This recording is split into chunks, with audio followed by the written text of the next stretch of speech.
Calling the Joint Committee on Ways and Means and Public Safety, Intergovernmental and Military Affairs to order. This afternoon, we hear from two departments presenting their budget. First will be the Department of Defense. Good afternoon.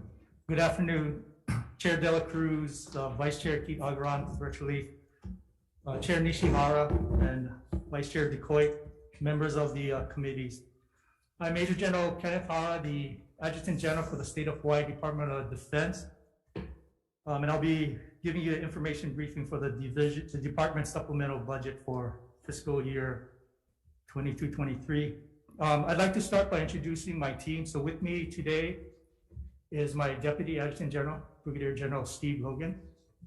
Virtually, I have my Hawaii Army National Guard Chief of Staff, Colonel Tyson Tahara, the Director of Staff for the Hawaii Air National Guard, Colonel Christoph Jag Sills, the Administrator for the Hawaii Emergency Management Agency, Mr. Luke Myers, Acting Director for the Office of Homeland Security, Ms. Jimmy Collins, Director of Community Programs that oversees the Hawaii Youth Challenge Academy, Brigadier Retired Bruce Oliveira, and the Director of the Office of Veteran Services, Colonel Retired Ron Hahn. And then also staff with me is a Military Support Officer, Brigadier General Neil Mitsuyoshi, my Admin Services Officer, Colonel Retired Rusty Spray, and Chief Engineering Officer, Captain Xiaoyu Li. So the Department of Defense has 6 divisions, includes the Hawaii Army National Guard. You can just go to the ads. Okay, sure. Okay,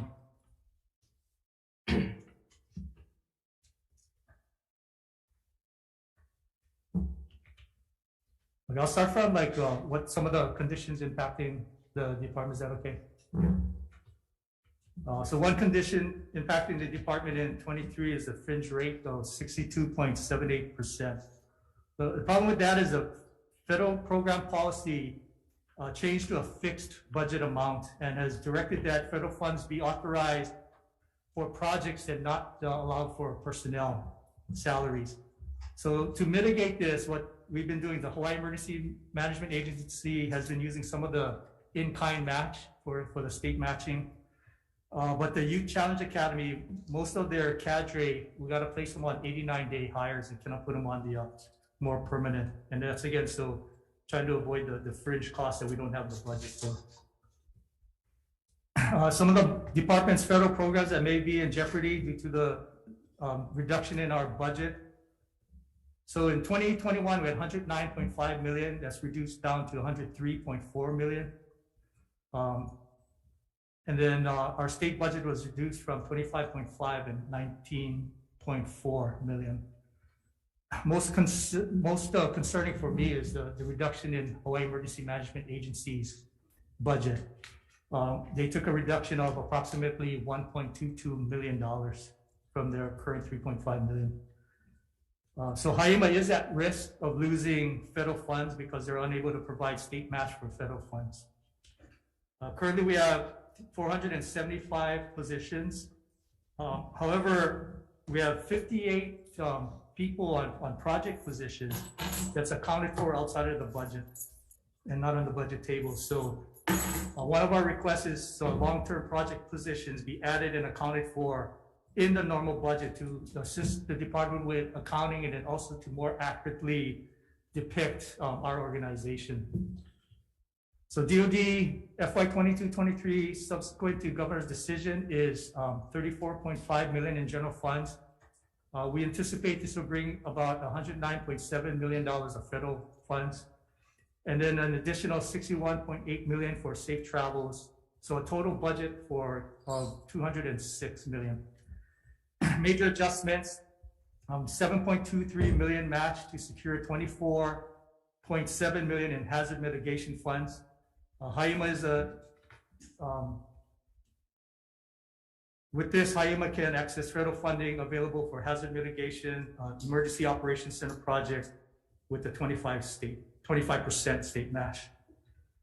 61.8 million in coronavirus state fiscal recovery funds, or CSFRF, to meet the requirements for the COVID emergency that we're dealing with, and especially with this new Omicron surge. And this will be primarily to support the Safe Travels program that we run. 21.4 million in various capital improvement projects, of which 12.2 are in bond funds, and the remaining request of 9.2 million is in federal funding. Details of the CIP request is in table 15. And then we're also asking for the 5 million to reinstate the major disaster fund. Chairs, that concludes my briefing, and then I'll be available, and anyone on the staff can answer any of the questions. Thank you. Members, any questions? Okay, thank you. All right. We're going to recess so that we can allow public safety to come up.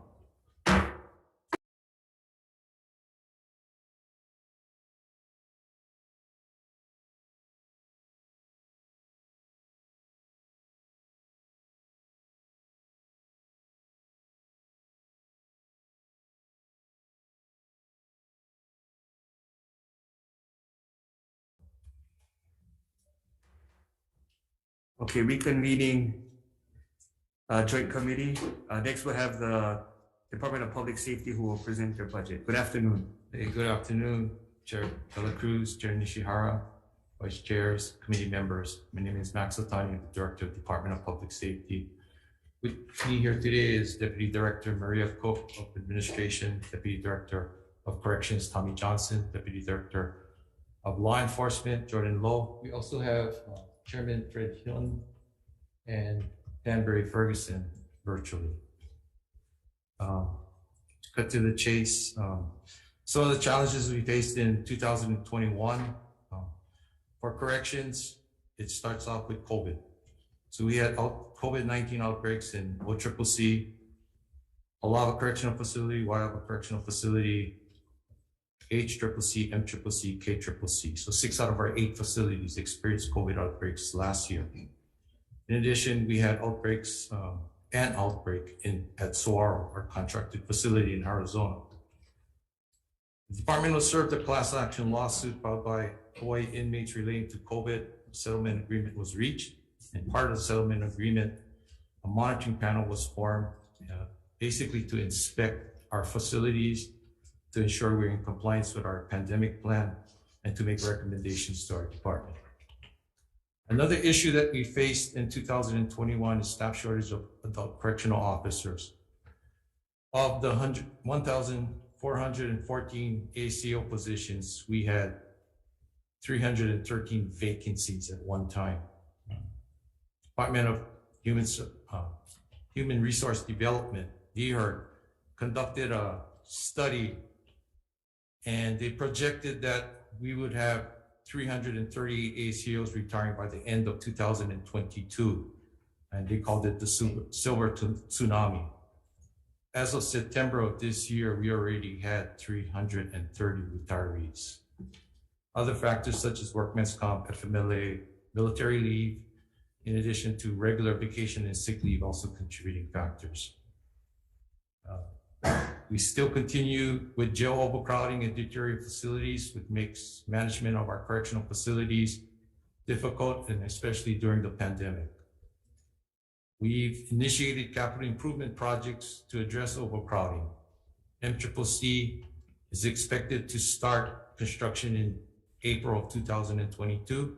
HCCC expected to start this month, and we have construction underway at WCCC. The new OCCC relocation project is in the process of developing the request for qualifications. We are seeking additional funds to support this badly needed project, and we'll be asking for your support on this. Under population management, we've seen improvements in reduction of recidivism for individuals released on parole and maxing out from prison, and an increase in restitution collected. Major challenges remain with the management of jail population due to many of the admissions suffering from substance abuse, mental health, medical, nutritional, and/or COVID-related issues. Under law enforcement, community opinion regarding COVID mandates and vaccine has led to increased incidents of civil unrest and vocal protests. Sheriff's Division utilized their limited resources on multiple occasions to provide LE presence to ensure safety of the community and property. Increased policing needs were also needed to respond to individuals with mental health challenges as well as residentially challenged. In addition to domestic challenges, Sheriff's Division and Narcotics Enforcement are in partnership with Federal Joint Terrorism Task Force to protect the state from domestic and foreign threats and continue to eliminate narcotics that is being introduced into our communities. Our LE divisions also participate in federal projects, Safe Neighborhoods, to address gun violence and other criminal crimes. On the budget request for this coming fiscal year, the department supplemental request is at $34,434,467.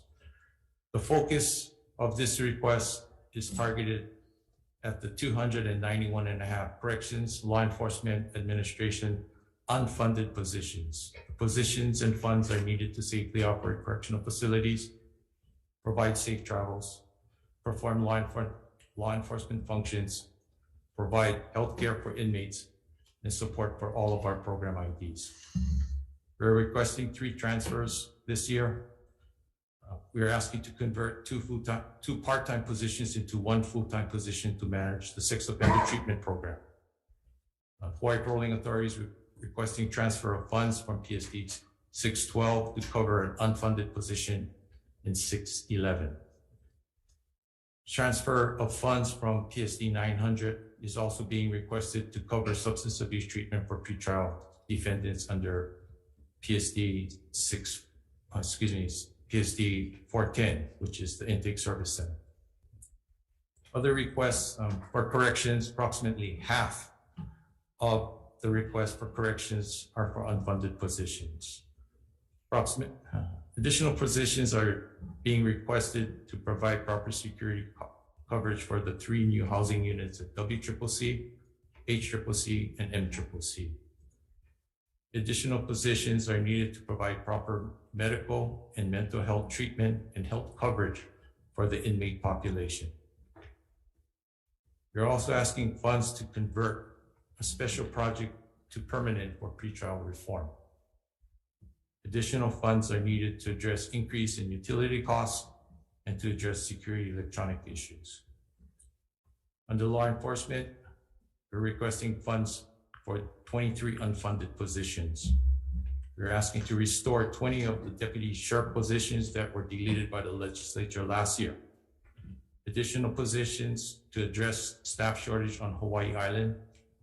We're requesting funds for a new software program for the record-keeping system with the Sheriff's Division. And we're asking to increase the ceiling limit for 4 federal equitable sharing programs.